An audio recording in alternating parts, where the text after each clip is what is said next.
Hi everybody, I am Dr. Britt Talley Daniel MD, a neurologist, a headache doctor, and a member of the American Academy of Neurology and American Headache Society. I've also written several textbooks on migraine, and I have a large web page on migraine at www, all one word, drmigraine.com. So today I'm talking about sinus headache. Wow, do I ever talk about this in my office? Seems like about one out of every 3 or 4 patients that come in and think they have sinus headache.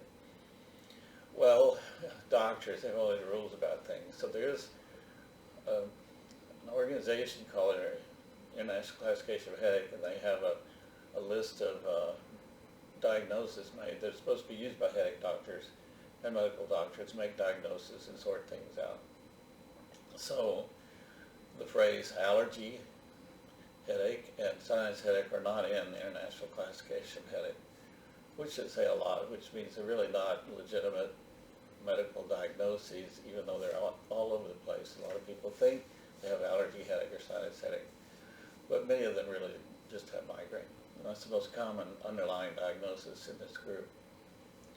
So allergies are familial, they come through families, they consist of antigen-antibody reaction between some kind of foreign protein, like I myself am allergic to cedar, and in Dallas, Texas, where I live, cedar time is between November and February.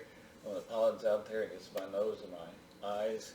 Then I get itching in my eyes and tearing, nasal congestion.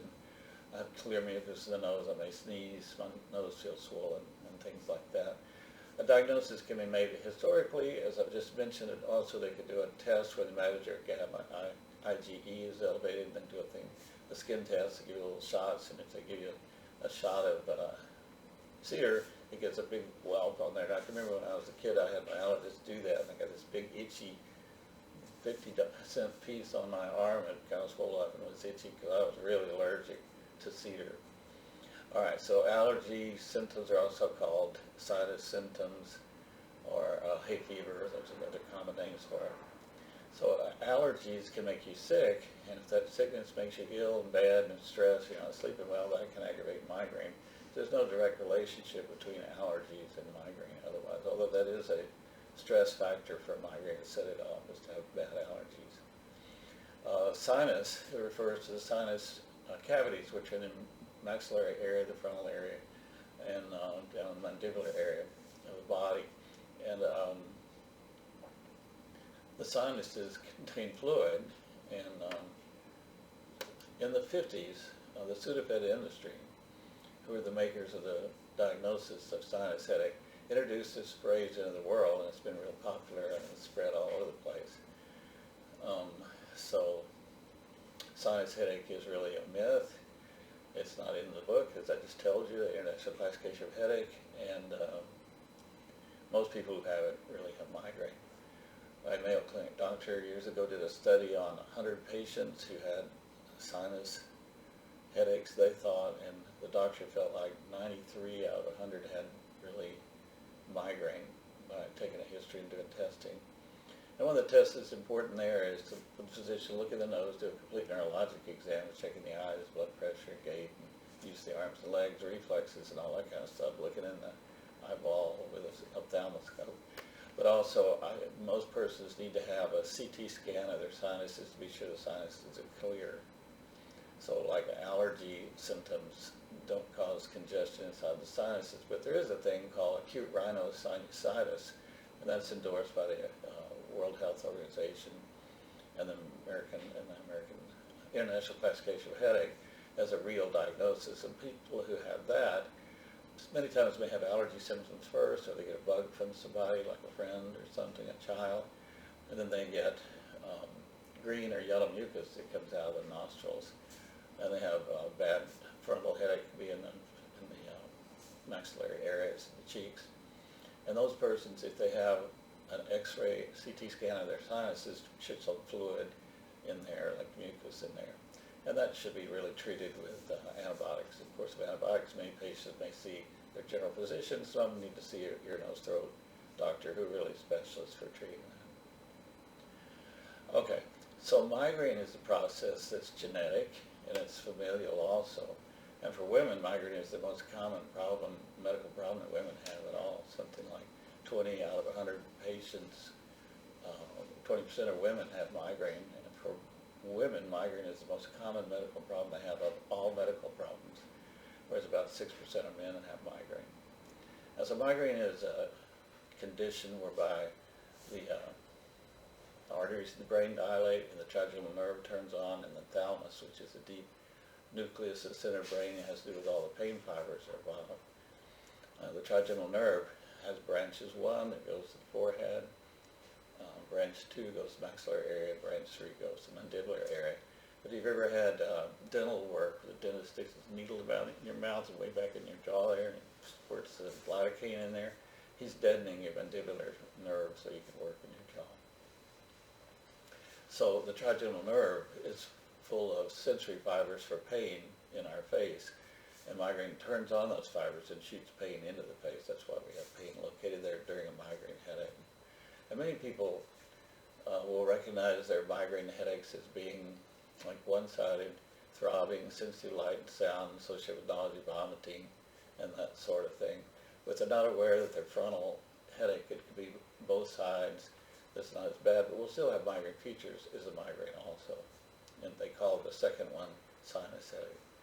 So the arteries dilate with migraine. The drugs that are used for chemotherapy for migraine are generally triptans, and there's 7 of the triptan drugs available.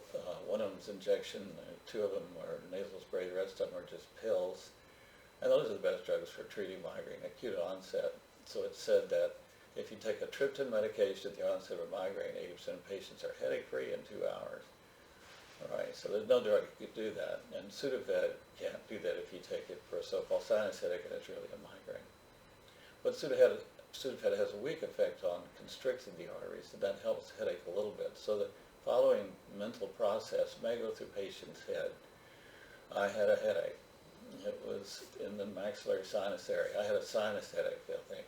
And so by all the ads and things they've seen on TV and through books and literature and magazines through the year, they think it's going to respond to one of the Sudafed drugs, and they'll take Sudafed, and the headache gets a little better. So they'll think, well, I had a sinus headache, I took sinus medicine, the headache got better, therefore it was sinus headache. No, it was really a migraine, and their arteries were dilated, and they were weakly constricted by taking Sudafed.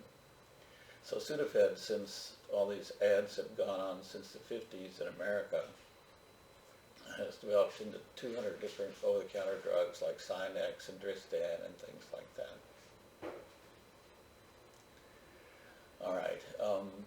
Sudafed also has a dark side in that it's what's inside of methamphetamine, which is an addictive drug taken by persons.